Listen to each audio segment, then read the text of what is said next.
Millonario cambia el testamento tras descubrir traición financiera.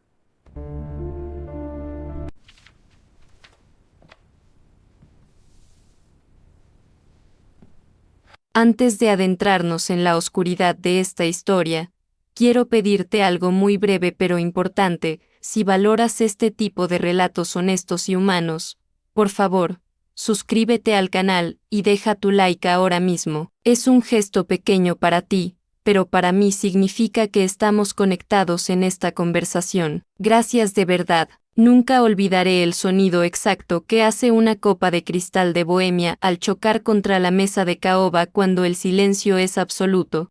Ese clac seco, seguido de la vibración del vino tinto en su interior, fue el único ruido que se escuchó en mi comedor durante 10 segundos interminables. 10 segundos en los que mi esposa, Laura, y su hermano, mi cuñado Javier, me miraban esperando que yo sacara la chequera. Otra vez, el tema, como siempre, era el dinero, pero esa noche, algo en la atmósfera se sentía diferente, más pesado, casi sucio. Mucha gente cree que ser millonario soluciona todos los problemas de la vida.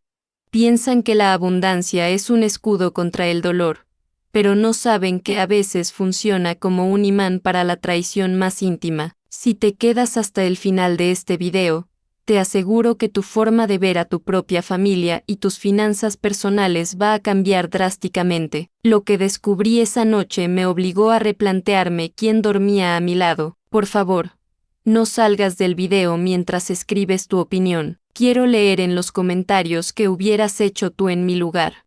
Es solo un préstamo puente, Carlos, dijo Javier, rompiendo el silencio. Se aflojó el nudo de la corbata, un gesto que siempre hacía cuando mentía o estaba nervioso. Te lo devuelvo en 6 meses. Te lo juro por la memoria de mamá. Miré a Laura, ella evitó mis ojos y se concentró en cortar un pedazo de carne que ya estaba frío. Javier, dije, manteniendo la voz baja, casi en un susurro, hace un año te presté 50,000 para la importadora que nunca abrió. Hace 2. Pagué la hipoteca de tu suegra para que no la desalojaran. No se trata de prosperidad o de si tengo los fondos. Se trata de respeto. Lo que no les dije en ese momento, y que revelaré más adelante con detalle, es que yo ya sabía que ese dinero no era para ningún negocio. Había visto algo en el teléfono de Laura esa misma mañana, un mensaje que nunca debí leer, pero que encendió la mecha de este drama financiero familiar. Javier soltó una risa nerviosa y miró alrededor de mi casa, evaluando los cuadros, los muebles, calculando cuánto costaba mi vida. Vamos, Carlos, para ti esto no es nada. Tienes libertad financiera, te sobra. Nosotros estamos ahogados. Solo queremos un poco de aire. ¿No dicen que la familia está para apoyarse? Ahí estaba, la manipulación emocional, la humillación silenciosa de hacerme sentir culpable por mi éxito. Yo quedé millonario después de años de comer arroz con huevo y trabajar 16 horas diarias en un taller mecánico lleno de grasa, mientras ellos, que venían de una familia de buen apellido pero cuentas vacías, siempre me miraron por encima del hombro, incluso cuando yo pagaba sus cenas. No es el momento, Javier, respondí, dejando los cubiertos sobre el plato. No voy a financiar otro capricho disfrazado de emprendimiento. El rostro de Laura cambió. Levantó la vista y, por primera vez en la noche, me miró con una frialdad que me heló la sangre. No es un capricho, Carlos, es una necesidad. Si no conseguimos ese dinero rápido, Javier va a tener problemas legales serios. Aquí hago una pausa. Lo que Laura llamó problemas legales era, en realidad, algo mucho más oscuro. En la descripción de este video hay un enlace con historias y detalles que no pueden contarse en YouTube por las políticas de la plataforma. Te sugiero entrar solo después de ver el video completo, porque lo que descubrí sobre esos problemas involucraba gente muy peligrosa. ¿Qué tipo de problemas?, pregunté, sintiendo cómo se me tensaba la mandíbula. Javier suspiró y sacó un papel doblado de su bolsillo. Hice una mala gestión. Confié en quien no debía. Me prometieron rendimientos altos, ya sabes, esas cosas para atraer dinero rápido. Me metí en una de esas redes que te dan una supuesta oración para atraer dinero rápido y estrategias de inversión milagrosas, y, bueno, usé capital que no era mío, capital de la empresa donde trabajo. El silencio volvió a caer sobre la mesa. Esta vez no fue un clac de cristal, sino el peso de la confesión de un delito. Mi cuñado había malversado fondos y quería que yo cubriera el agujero antes de la auditoría del lunes. ¿Me estás pidiendo que tape un fraude?, pregunté. Te estoy pidiendo que salves a mi hermano de la cárcel, intervino Laura, con la voz quebrada pero los ojos secos. Tenemos el dinero, Carlos. Tú lo tienes. Si no lo ayudas, nuestra familia se destruye. En ese instante, recordé una charla que escuché en un podcast de un abogado penalista analizando casos similares. Él decía, el cómplice financiero suele ser la pareja que calla o el pariente que paga. Yo no quería ser ninguno de los dos, pero lo que más me dolía no era el dinero, sino la certeza de que Laura estaba más preocupada por la reputación de su hermano que por la integridad de nuestro patrimonio, ese que yo construí con sudor. Les dije que necesitaba ir al baño. Me levanté, sentí mis piernas pesadas. Al cerrar la puerta del baño, saqué mi celular. No fui al baño a lavarme la cara. Fui a revisar la aplicación de grabación de seguridad que había instalado en el comedor hacía 2 días, motivado por una sospecha que, hasta ese momento, me parecía paranoica. Lo que escuché a través de mis auriculares, mientras ellos creían que yo estaba orinando, cambió mi vida para siempre. No solo hablaban del fraude, hablaban de mí, y lo que decían era mucho peor que pedir dinero. Tranquilo, dijo la voz de Laura en la grabación, susurrando, si no te lo da hoy, tengo el plan barrio. Ya hablé con el notario sobre la cláusula de incapacidad. Solo necesitamos que firme esos papeles del seguro médico la próxima semana. Sentí náuseas. El mundo me daba vueltas. Drama financiero familiar se quedaba corto. Esto era una conspiración. Me miré al espejo y no reconocí al hombre que devolvía la mirada. Era un hombre que estaba a punto de ser traicionado por la mujer que amaba. Regresé al comedor. Mi cara debía estar pálida, pero me esforcé por mantener la compostura. Me senté. Está bien, mentí, sintiendo el sabor metálico de la traición en mi boca. Hablemos de cuánto necesitas exactamente, pero pondré condiciones. Javier sonrió, aliviado. Laura me tocó la mano, un gesto que antes me hubiera dado paz y ahora me provocaba repulsión. Gracias, mi amor, dijo ella. Sabía que no nos fallarías. No tenían ni idea. Mientras ellos pensaban que habían ganado, yo ya estaba calculando mi siguiente movimiento. No iba a ser una simple negativa. Iba a ser una lección de vida que jamás olvidarían. Recuerdo pensar, ¿quieren saber cómo se siente atraer dinero rápido? Van a ver lo rápido que desaparece cuando juegas con la persona equivocada. Más adelante les contaré cómo integré la opinión de un abogado real sobre lo que planeaba hacer, porque necesitaba saber si mi venganza era legal o si yo también terminaría en la cárcel. Pero antes, tenía que sobrevivir a esa cena sin vomitar. Solo una cosa, Javier, dije, sirviéndome más vino para calmar el temblor de mis manos. Necesito ver los papeles de la auditoría. Si voy a poner mi dinero, quiero ver el agujero con mis propios ojos. Javier palideció de nuevo. Era, claro, no los tengo aquí. Pero, búscalos, ordené, con una voz que no admitía réplicas. Tienes hasta el postre. La tensión se podía cortar con el cuchillo de la carne. Si crees que esto es fuerte, espera a escuchar lo que sucedió cuando Javier trajo su maletín del auto. Lo que había allí no eran solo balances contables. Había pruebas de algo que involucraba a Laura directamente y que destrozaría mi corazón en 1000 pedazos. Javier salió al estacionamiento casi corriendo, y el comedor volvió a quedar en ese silencio sepulcral, pero esta vez sin el ruido de los cubiertos. Laura intentó llenar el vacío sirviéndome más agua, evitando mirarme directamente a los ojos. Me pregunté cuántas veces en los últimos meses había actuado ese papel de esposa preocupada mientras, por detrás, planificaba mi caída. Seguro se equivocó de carpeta, dijo ella, con una sonrisa temblorosa. Ya sabes cómo es Javier. Un desastre con los papeles. No tiene tu mente para las finanzas personales, Carlos. Tú eres tan ordenado, tan previsor. La palabra resonó en mi cabeza. Si hubiera sido tan previsor, habría notado antes que el dinero de la cuenta conjunta bajaba a un ritmo inusual. Me había cegado el amor, o tal vez la arrogancia de creer que mi prosperidad era infinita. Mientras esperábamos, quiero que te tomes un segundo para pensar en esto y dejarme tu opinión en los comentarios. ¿Alguna vez has prestado dinero a un familiar y sentiste que te ocultaban la verdad? Leeré cada historia, porque sé que no soy el único que ha pasado por este drama financiero familiar. Javier regresó 5 minutos después. Estaba sudando, a pesar de que el aire acondicionado estaba encendido. Traía un maletín de cuero gastado que dejó caer sobre la mesa con un golpe seco.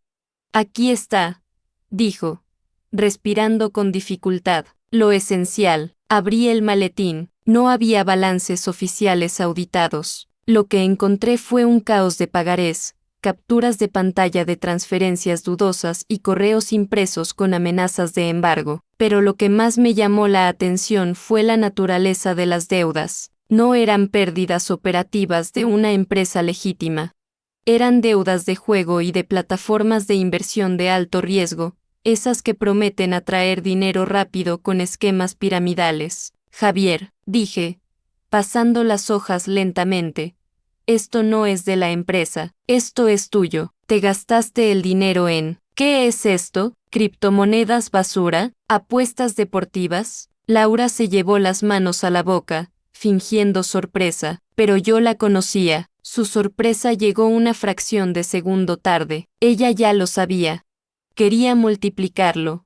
Carlos, se defendió Javier, con la voz aguda. Encontré un foro donde enseñaban una estrategia infalible. Incluso hablaban de una oración para atraer dinero rápido que funcionaba con mentalidad cuántica. Solo necesitaba duplicar el capital para devolver lo que tomé de la empresa, pero el mercado cayó. Me recosté en la silla, sintiendo una mezcla de pena y asco. Yo quedé millonario después de entender que el dinero no se atrae con magia ni atajos, sino aportando valor y resolviendo problemas reales. Ellos seguían buscando el billete de lotería, el golpe de suerte, y estaban dispuestos a arrastrarme en su caída, pero lo peor estaba por venir. Entre los papeles desordenados, vi algo que Javier, en su nerviosismo, debió haber metido por error. Era un sobre color manila, diferente a los demás, con el logotipo de una clínica psiquiátrica privada muy exclusiva. Antes de que pudiera sacarlo, Laura, rápida como una cobra, puso su mano sobre el sobre. Eso es mío, dijo rápidamente, demasiado rápido. Son mis chequeos médicos. No tiene nada que ver con el dinero de Javier. Aquí es donde entra el análisis que cambiaría mi estrategia. Días atrás, sospechando de movimientos raros, había consultado anónimamente en un foro legal y un abogado especializado en herencias y fraudes familiares me había dado un consejo que se me quedó grabado: cuando hay secretos financieros en la pareja, busca siempre documentos médicos o legales recientes. A veces, la traición no es robarte el dinero hoy, sino incapacitarte para controlarlo mañana. Ese abogado tenía razón. Si son tus chequeos, ¿por qué los tiene Javier en su maletín de crisis financiera? Pregunté suavemente, retirando su mano con firmeza pero sin violencia. Laura palideció. Javier miró hacia otro lado. Se lo di para que me guardara el turno, balbuceó ella. Una mentira absurda. Abrí el sobre. No eran chequeos de rutina, eran formularios para una evaluación de competencia mental. Y en la segunda hoja, Había un borrador de una solicitud judicial para declarar la interdicción de un adulto por estrés severo y conducta paranoica. El nombre del paciente era el mío, Carlos Méndez. El silencio que siguió fue atronador. Sentí como si me hubieran golpeado en el estómago con un bate de béisbol. Querían hacerme pasar por loco. Querían alegar que la presión de mis negocios me había hecho perder la razón para tomar el control de mi abundancia y mis activos. Así que este es el plan Barrio, dije, levantando la hoja para que ambos la vieran. Si no les doy el dinero por las buenas, me declaran incompetente y lo toman ustedes como mis tutores legales. ¿Es eso? No, Carlos. Por Dios. Eso es solo una consulta preventiva, gritó Laura, levantándose de la silla, con lágrimas que ahora sí parecían de pánico. Estás muy estresado últimamente. Te obsesionas con el dinero, con la libertad financiera, no duermes. Solo queríamos cuidarte. ¿Cuidarme? Mi voz sonó extrañamente calmada, lo cual los asustó más que si hubiera gritado. Cuidarme con una interdicción judicial a mis espaldas mientras financio las deudas de juego de tu hermano. En ese momento, entendí todo. La grabación del baño cobró todo el sentido. Ya hablé con el notario sobre la cláusula de incapacidad. No era una idea al aire, era un plan en marcha. Y lo más aterrador es que, si yo hubiera firmado ese cheque esa noche, habría admitido implícitamente que estaba cediendo a presiones irracionales, lo cual podrían usar en mi contra después. Me levanté de la mesa, me sentía sucio por haber compartido mi vida con estas personas, pero sabía que no podía estallar. Si perdía el control, les daba la razón. Miren, está violento, está inestable. Tenía que ser más frío que un iceberg. Siéntense, ordené. Ambos obedecieron, como niños regañados. Javier, necesitas $50,000 para el lunes, ¿verdad? Pregunté. Él asintió frenéticamente, viendo una luz de esperanza. Sí, Carlos, te juro que, cállate, no me jures nada. ¿Y tú, Laura? ¿Quieres asegurar el patrimonio familiar? No, solo quiero lo mejor para nosotros, sollozó ella. Bien, les voy a dar una solución, pero no será un préstamo, y no será gratis. Les dije que haría la transferencia, pero que necesitaba redactar un contrato privado allí mismo en una servilleta si hacía falta, reconociendo la deuda. Lo que no sabían es que ese contrato tenía una trampa legal, una píldora venenosa que un amigo inversor me había enseñado años atrás para protegerme de socios desleales. Recuerda, en la descripción hay un enlace con los detalles más crudos de este caso, incluyendo la transcripción real de lo que decían esos informes psiquiátricos falsos. No entres todavía, espera al final. Saqué mi pluma estilográfica, esa que me regalé cuando conseguí mi primer millón. Escriban lo que les voy a dictar, palabra por palabra. Mientras Javier escribía con mano temblorosa, yo ya estaba pensando en el siguiente paso. No bastaba con negarles el dinero o divorciarme. Necesitaba exponerlos. Necesitaba que sintieran el miedo que yo sentía al ver mi nombre en esa solicitud de incapacidad. Pero entonces, sonó el teléfono de Javier. Estaba en la mesa, boca arriba, y el mensaje que apareció en la pantalla iluminada no era de un banco, ni de un auditor. Era de un contacto guardado como el cerrajero. El mensaje decía: ¿ya tienes la clave de la caja fuerte o entramos esta noche? Me quedé helado. El cerrajero no era un oficio, era un alias. Estaban planeando robarme en mi propia casa. Esa misma noche, si yo me negaba a pagar. Miré a mi cuñado, luego a mi esposa. Ya no eran familia, eran enemigos dentro de mis muros. Y yo tenía que salir de allí, o neutralizarlos antes de que llegara el cerrajero. Javier, dije, mirando el teléfono, parece que te buscan. Lo que hice a continuación fue lo más arriesgado que he hecho en mi vida. En lugar de confrontarlos por el mensaje, decidí usar su propia avaricia como cebo para una trampa de la que no podrían escapar. Javier deslizó el teléfono dentro de su bolsillo con una rapidez torpe, como si el aparato quemara. Yo fingí no haber visto nada, pero mi corazón latía con tal fuerza que sentía los golpes en las sienes. El cerrajero, la implicación era clara: si yo no cedía voluntariamente, iban a forzar la situación, y no hablaban de forzar una cerradura metafórica, hablaban de entrar a mi santuario, mi hogar. En ese momento, recordé una historia que había leído hace años en un foro de finanzas personales traducido del ruso. Era el relato de un magnate que, al descubrir que su familia planeaba robarle, no se defendió con armas, sino con información falsa. Él decía: el mejor sistema de seguridad no es una alarma, es la codicia de tu enemigo. Esa frase me salvó la vida esa noche. ¿Quién era?, pregunté, bebiendo el último sorbo de vino para ocultar el temblor de mis labios. Nadie, Spam, respondió Javier, secándose el sudor de la frente con la manga.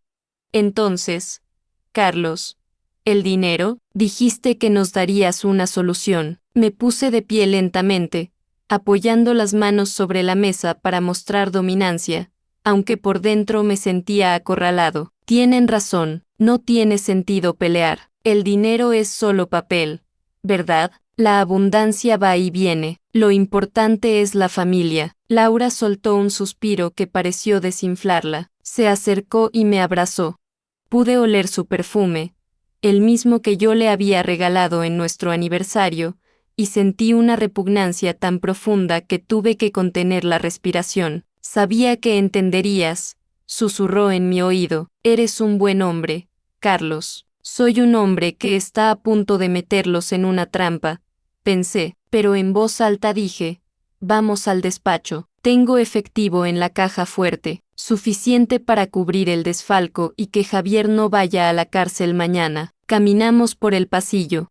Mis pasos resonaban en la madera, firmes, mientras los de ellos eran rápidos, ansiosos. Javier iba detrás de mí, y podía sentir su mirada clavada en mi nuca. Seguramente estaba mensajeando al cerrajero para decirle que abortara la entrada, que el pez gordo había mordido el anzuelo. Si te estás preguntando por qué no llamé a la policía en ese mismo instante, la respuesta es compleja y tiene que ver con la psicología del millonario. No quería un escándalo público todavía, quería asegurarme de tener pruebas irrefutables. Además, en la descripción del video hay un enlace a un documento que explica por qué llamar a la policía en casos de extorsión familiar a veces acelera la violencia en lugar de detenerla. Léelo después. Es escalofriante. Llegamos a mi despacho. Las paredes estaban forradas de libros y recuerdos de cuando quedé millonario después de vender mi primera patente. Ese cuarto era mi templo. Y ellos estaban profanándolo con su presencia. Me acerqué al cuadro que ocultaba la caja fuerte. Era una pintura abstracta que Laura siempre odió porque decía que era deprimente. La descolgué y dejé al descubierto el panel de acero digital. La combinación, dije, girándome hacia ellos. No la voy a teclear yo. Quiero que lo hagas tú, Javier, para que veas que confío en ti, para que sientas el peso de lo que estás tomando. Javier se acercó, con los ojos brillando de codicia. Parecía un niño en una dulcería, olvidando por completo la dignidad. Claro, Carlos, dámela. Aquí es donde apliqué lo que aprendí en esos foros de seguridad extrema. Mi caja fuerte tenía 2 códigos. El primero abría la puerta normalmente. El segundo, conocido como código de coacción, también abría la puerta, pero enviaba una señal silenciosa e inmediata a la central de seguridad privada, indicando que el dueño estaba siendo obligado a abrir bajo amenaza de vida. Anota, dije, mirándolo fijamente, es la fecha de cumpleaños de mi padre, al revés, y luego añades el número de la suerte de Laura. Laura sonrió, conmovida por el falso sentimentalismo. Siempre tan detallista, dijo ella. Javier tecleó los números. El pitido electrónico sonó en la habitación silenciosa. Bip, bip, bip, bip. La luz verde se encendió. El mecanismo hizo un sonido pesado de liberación. La puerta se abrió. Dentro, había fajos de billetes apilados. No eran los 50.000 completos, pero había suficiente para cegarlos momentáneamente. Era mi fondo de emergencia, dinero que guardaba para catástrofes. Y esta era una catástrofe. Ahí está, dije, dando un paso atrás. Tomen lo que necesiten. Yo no puedo ver esto. Me voy a la cocina a tomar un vaso de agua. Me siento mareado. Ve. Tranquilo, dijo Javier, lanzándose prácticamente sobre el dinero. Ya no le importaba yo, ya no le importaba su hermana, solo le importaba el papel moneda. Creían que habían usado una oración para atraer dinero rápido, pero lo que habían atraído era su propia sentencia. Laura me miró con una mezcla de lástima y triunfo. Te llevo un té en un momento, cariño, dijo. Salí del despacho y cerré la puerta tras de mí. Caminé con normalidad hasta el final del pasillo, pero en cuanto doblé la esquina, mi comportamiento cambió radicalmente.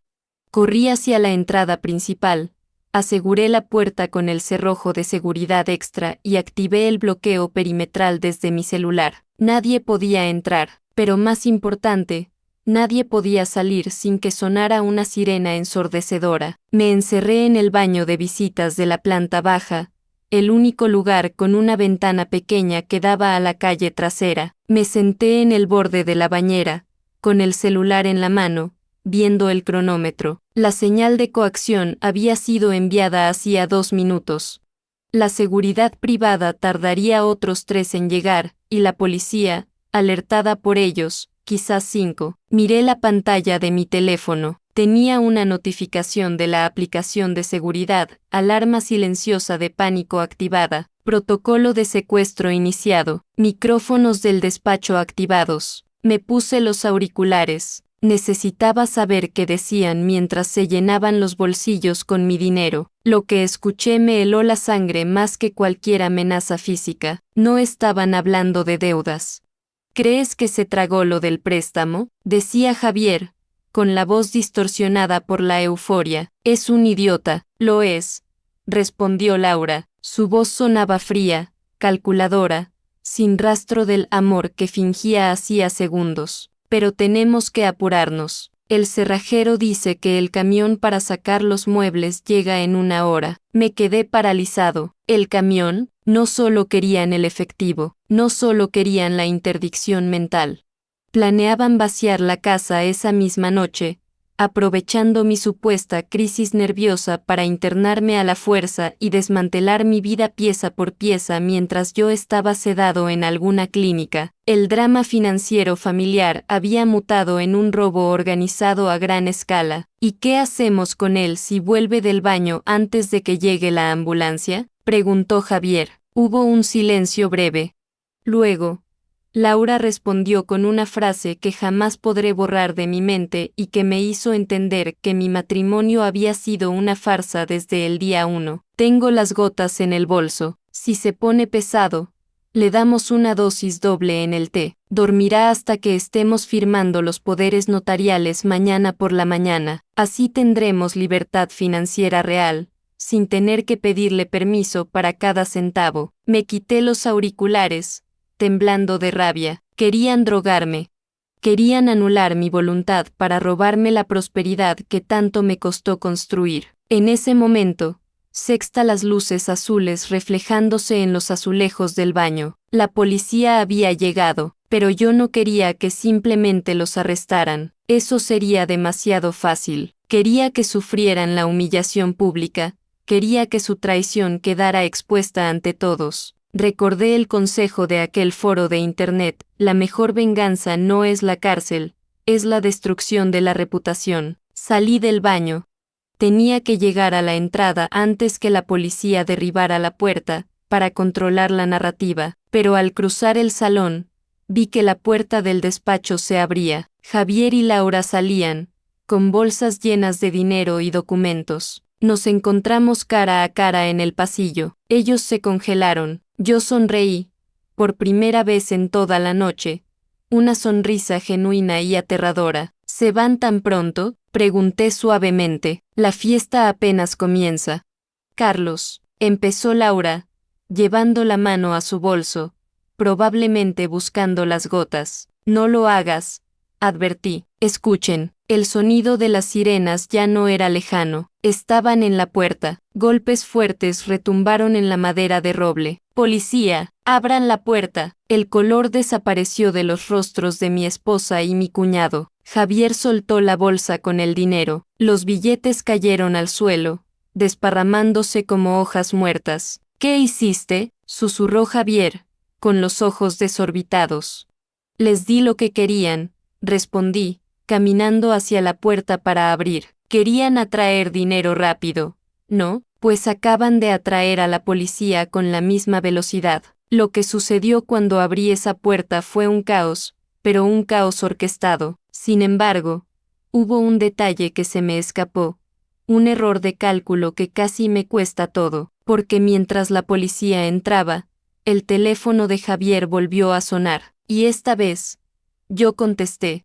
¿Ya se durmió el paciente?, preguntó una voz ronca al otro lado de la línea. No era un cerrajero, era alguien que esperaba una señal para entrar y llevarse todo. El paciente está muy despierto, respondí con frialdad, mirando a Javier a los ojos mientras el color se drenaba de su rostro. Y la policía también. Colgué justo cuando la puerta principal estalló con un golpe seco. El equipo táctico de seguridad privada, seguido por 2 oficiales de policía, irrumpió en el pasillo con las armas desenfundadas. El caos que siguió fue una coreografía de gritos y confusión que, curiosamente, yo observé con una calma casi sobrenatural. «¡Manos arriba! ¡Al suelo!», gritaron los oficiales. Javier se desplomó de rodillas, sollozando como un niño.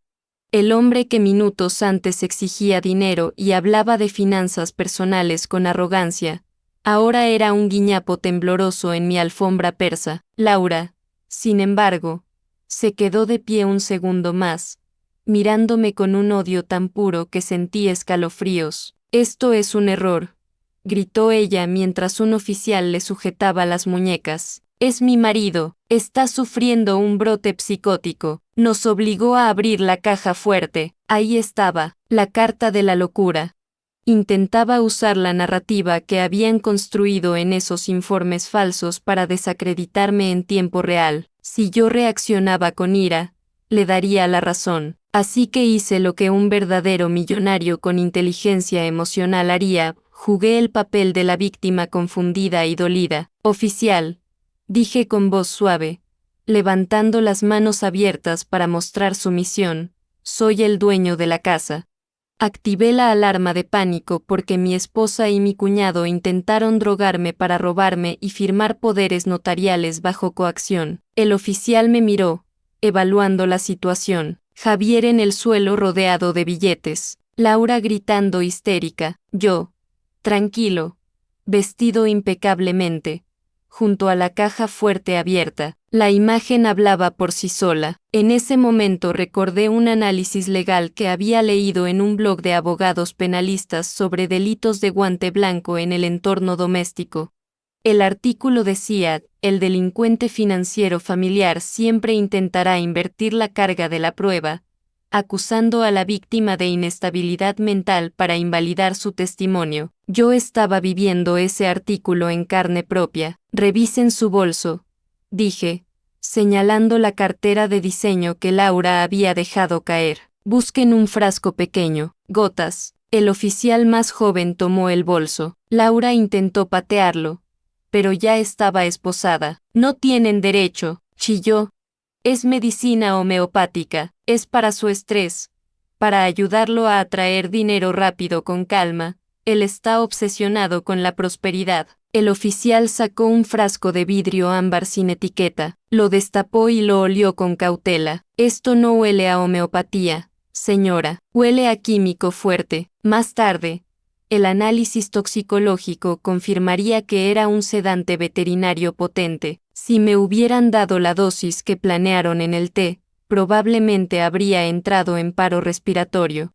En la descripción de este video hay un enlace a un informe detallado sobre los efectos de esa sustancia y cómo se usa en secuestros express. Te recomiendo leerlo solo si tienes estómago fuerte, porque te hará dudar hasta de quien te prepara el café por las mañanas. Mientras se llevaban a Javier, él me miró con lágrimas en los ojos. Carlos, por favor, soy el hermano de tu mujer, no dejes que me lleven, te devolveré todo, haré lo que sea.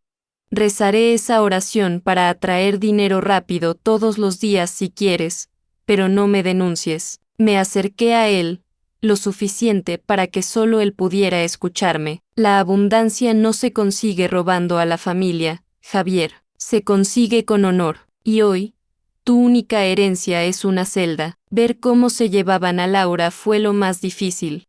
No porque la amara, ese amor había muerto en el momento en que leí el mensaje del cerrajero, sino porque representaba el fracaso de mi proyecto de vida más importante, mi familia. Yo quedé millonario después de años de sacrificio, buscando esa libertad financiera para compartirla con alguien, y terminé financiando mi propio intento de asesinato. Cuando la casa quedó en silencio, con los oficiales tomando declaraciones y las luces azules parpadeando afuera, me senté en el sofá. Me sentía vacío, la adrenalina bajaba y dejaba paso a una tristeza profunda, pero la noche no había terminado. El oficial a cargo se acercó con una bolsa de evidencia transparente. Dentro estaba el teléfono de Javier. Señor Méndez, necesitamos que vea esto. Llegó un mensaje justo cuando los subíamos a la patrulla. Tomé la bolsa, la pantalla se iluminó. Era un mensaje de voz, no del cerrajero, sino de un número desconocido. El oficial le dio al play. La voz que salió del altavoz me paralizó. Era la voz de mi abogado personal, el hombre que manejaba mis fideicomisos, mis testamentos y mis cuentas en el extranjero. Javier, avísame en cuanto Carlos firme la interdicción. Ya tengo los papeles listos para transferir los fondos de las Islas Caimán a tu cuenta fantasma. Asegúrate de que parezca que él lo autorizó antes de enfermarse. No podemos fallar. Se me cayó el alma a los pies. El drama financiero familiar era mucho más grande. No eran solo Laura y Javier. Tenían a mi abogado, el guardián de mis secretos, de su lado. La traición era sistémica. Estaba rodeado de tiburones. ¿Conoce a esa persona?, preguntó el oficial. Asentí lentamente, sintiendo una furia fría crecer en mi pecho. Sí, es el hombre que debía protegerme. Esto cambiaba todo. Si mi abogado estaba implicado, significaba que no solo querían el efectivo de la caja fuerte, querían todo mi imperio, querían desmantelar cada centavo que yo había ganado. Y lo peor es que mi abogado sabía dónde estaban enterrados los cuerpos, metafóricamente hablando. Conocía mis estrategias fiscales, mis debilidades legales. Me di cuenta de que meter a Laura y Javier en la cárcel no era el final, era solo el principio de una guerra mucho más peligrosa. Me levanté del sofá, la tristeza desapareció, ahora solo quedaba el instinto de supervivencia. Oficial, dije, necesito hacer una llamada, y necesito que no registren esto en el acta todavía. No puedo hacer eso, señor, respondió el policía con firmeza. Escúcheme bien, si ese abogado se entera de que Javier ha caído, desaparecerá con mi dinero antes de que amanezca. Necesito tenderle una trampa, necesito que crean que el plan funcionó. El policía me miró escéptico. ¿Qué sugiere? Suelten a Javier. El oficial se rió, incrédulo. ¿Está bromeando? Acaba de intentar robarle y drogarle. No lo suelten de verdad, aclaré, acercándome. Pónganle un micrófono.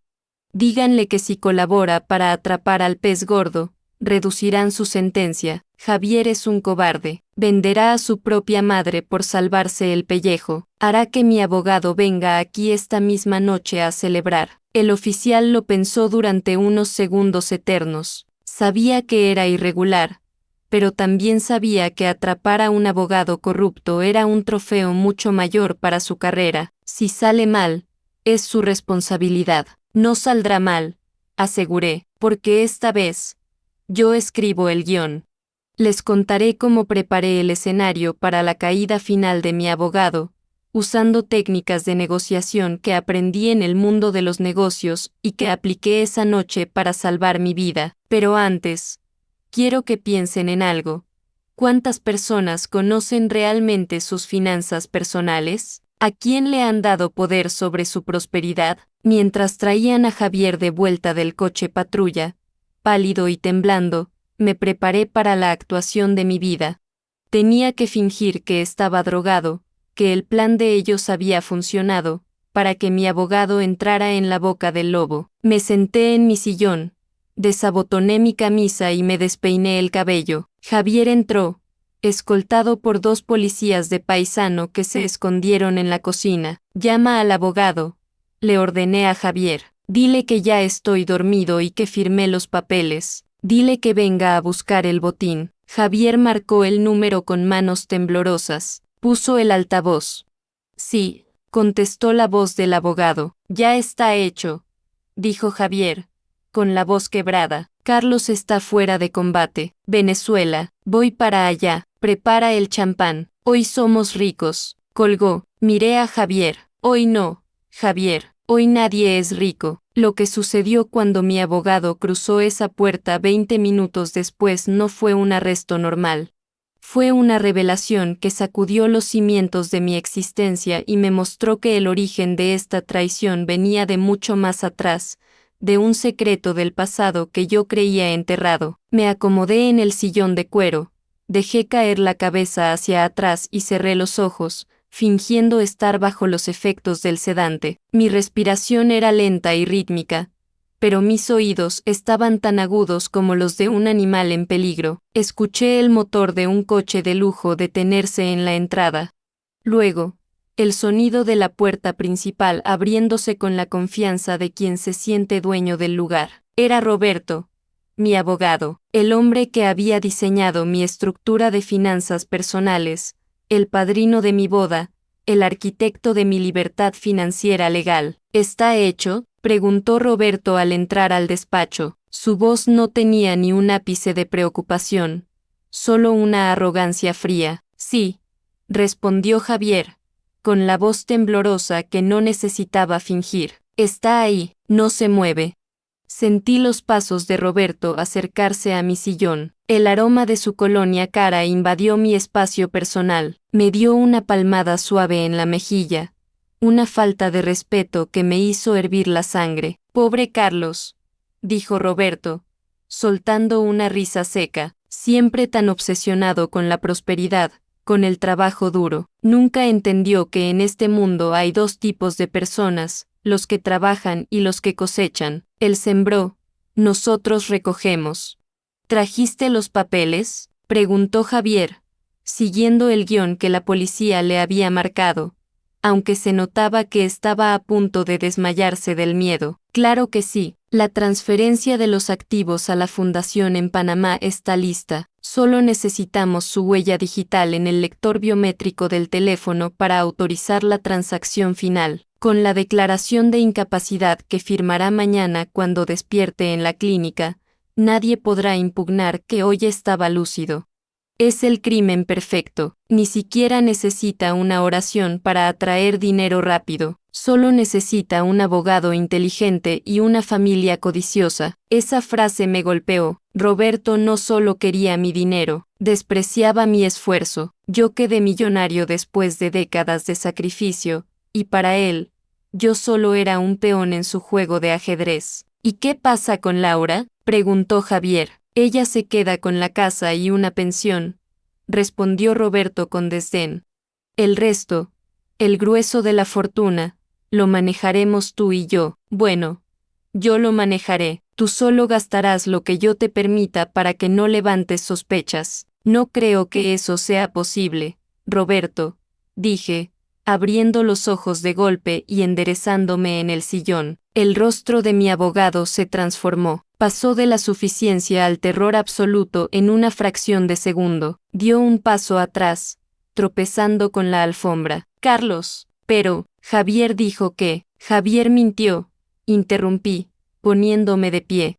Y tú acabas de confesar un delito federal frente a testigos. ¿Testigos? Roberto miró a su alrededor, buscando una salida. En ese momento, los oficiales salieron de la cocina y del baño contiguo, con las armas en alto. Policía, Queda detenido por conspiración para cometer fraude, intento de robo y extorsión. Roberto intentó correr hacia la puerta, un instinto estúpido e inútil, pero un oficial lo placó contra mi escritorio de caoba.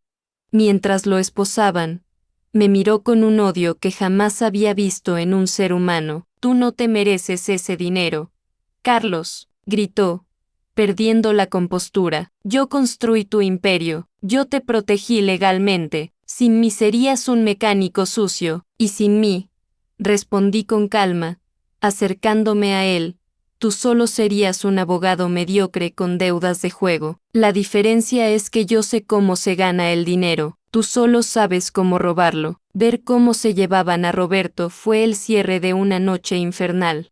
Pero no hubo celebración. Cuando la casa quedó vacía, me serví esa copa de vino que nunca terminé en la cena. Me senté en el suelo, rodeado del silencio de una casa demasiado grande para un solo hombre. La batalla legal que siguió fue brutal. No fue rápida ni fácil. A diferencia de las películas, en la vida real, desmantelar una red de corrupción personal toma tiempo y consume el alma. Muchos se preguntan qué pasó después.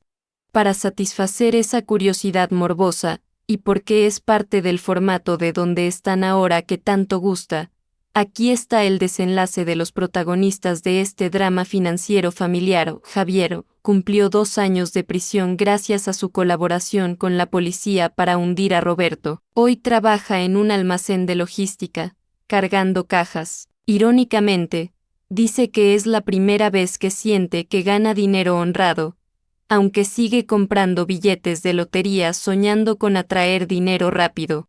Laura, el divorcio fue una guerra nuclear. Se llevó lo que le correspondía por ley, que no fue poco, pero lo malgastó en menos de 3 años intentando mantener un estatus que ya no tenía. La última vez que supe de ella, vivía en un apartamento pequeño al otro lado de la ciudad y vendía productos de belleza por catálogo, lejos de la abundancia que intentó robar. Roberto fue inhabilitado de por vida y condenado a 8 años. En la cárcel, según me contaron, asesora a otros reclusos sobre cómo esconder dinero, pero su reputación en el mundo exterior está destruida. Yo, Carlos, seguí siendo millonario. Mi fortuna creció, porque cuando cortas las fugas de dinero y las personas tóxicas son la mayor fuga, la prosperidad fluye mejor. Pero cambié, ya no confío ciegamente.